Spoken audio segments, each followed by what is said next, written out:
Hi, my name's Pete Beeman. I grew up in Portland. My studio and business are all based in Portland, and I build everything myself in my own shop there.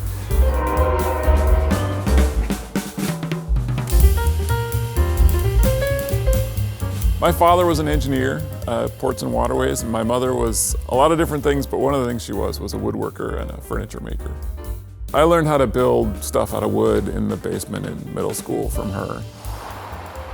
When I went to college, I was like, I want to do engineering, but I want to do something else too. I wasn't really thinking about art at all, though it had been sort of around me my whole life. Oh, that's some good looking concrete they got for us. And then I worked a bunch of different jobs building stuff. I worked for Keith Jellum, who is a big hero of mine, an old friend. He hired me one summer to be a quill boy to his porcupine man. That was my first experience with public art, I think, in some ways. He mentioned my name to a guy named Michael Curry when Michael Curry was opening up shop in Portland. And he was building a crew from scratch to build a bunch of giant animals for Disneyland. And we just jumped in building this crazy stuff. And I just learned so much about building things at scale, building things that are gonna move and be used and be abused by a public. That's part and parcel of what I do for a living now, is build public art, and it has to survive. After that, I applied to a graduate program at Stanford. At the time, that was the only graduate program I had ever found that talked about both engineering and art at the same time. For me, it was just a chance to build mechanical sculpture, and I just ate it up.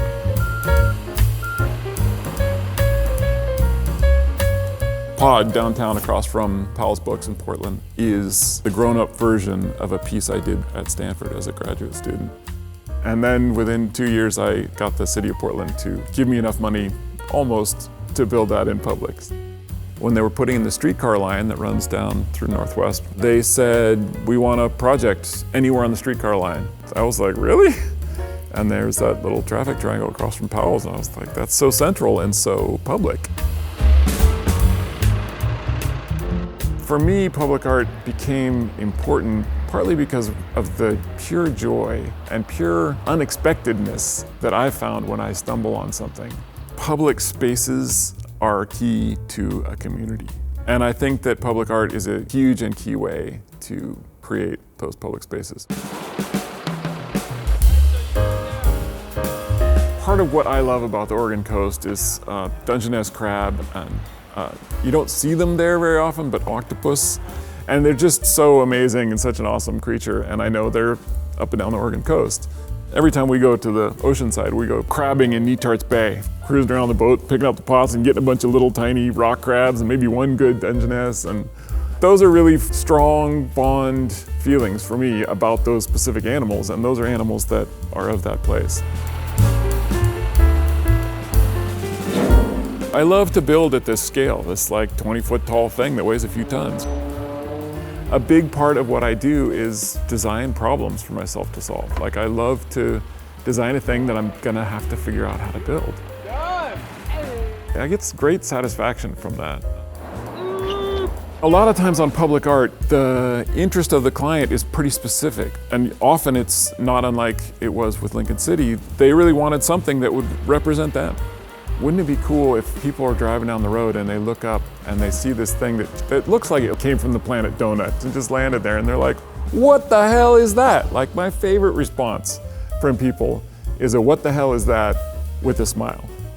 And so when I went back with my first sort of sketch of the idea, which was probably early CAD design, I went in assuming they were gonna be, well, it's a little too wacky, and they were like, oh, this is great, it's fun. Yes, we want something as fun as what you want to do. One way to tie it to Lincoln City itself was to include a local, and who better than Kelly Howard, who's like the glass monster there. So she said, you gave us the patterns for the size you need, and we're gonna make it happen. And it was like 36 hours later, they walked in the door with these two beautiful pieces of glass. As often happens, I'll have sort of my working name for a project. And then as I'm installing it, we'll shift it a little bit and it'll become clear sort of what the real name is.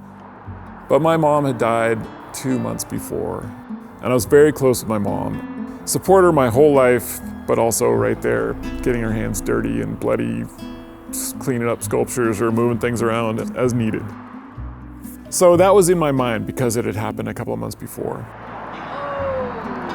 My mom's childhood nickname was Poppy. And it just was like, oh, Poppy has the right sort of like feel, just as a word for the sculpture.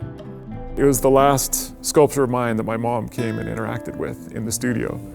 My sister picked mom up down in her apartment, and she came down here and we set up a little stand so she could reach it. Got up on there, gave it a little push and cracked up and made a joke, and that was that. She's had her hands on my sculpture, so it really made sense to name it for my mother and to sort of dedicate it to my mother, at least in my mind.